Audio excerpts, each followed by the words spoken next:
झुलफी हमारा सहिया के जैसा हो। तो नई के टोला में केहू के ही पी हमारा पिया के जैसा हो।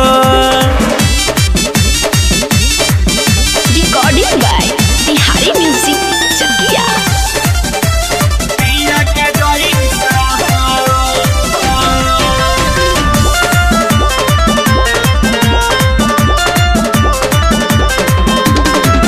हौसले तो लगेला कि मोती झरझराता। नोकिया हटूसा देखी मनवाया गराता। अरे जोड़ा नहीं खेलो।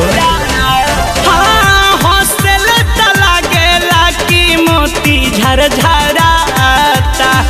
नोकिया हटूसा देखी मनवाया गराता।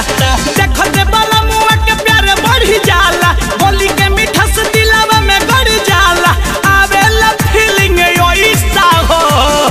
तो नई के टोला में केहू के झुलफी हमारा सहिया के जैसा हो। तो नई के टोला में केहू के ही पी हमारा पिया के जैसा हो। नई के टोला में केहू के ही पी हमारा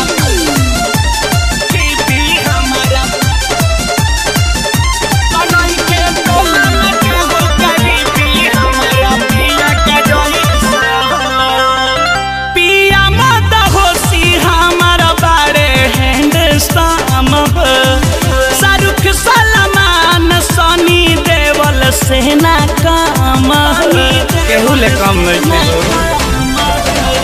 पिया मुन्ना लाल हमर बारे हैंडसम। शाहरुख सलमान सनी देवल सेना काम हो। हरदम राखिल बहिया में कस के होठवा पर किस जब लेवेले हंस के पूछे विनोद लगे कैसा हो। तो नई के टोला में केहू के झुलफी हमारा सैया के जैसा हो। तो नई के टोला में केहू के ही पी हमारा पिया के जैसा हो। उनकर जोड़ नहीं खे बेजोड़ बाड़े हो। Mix boy Bihari music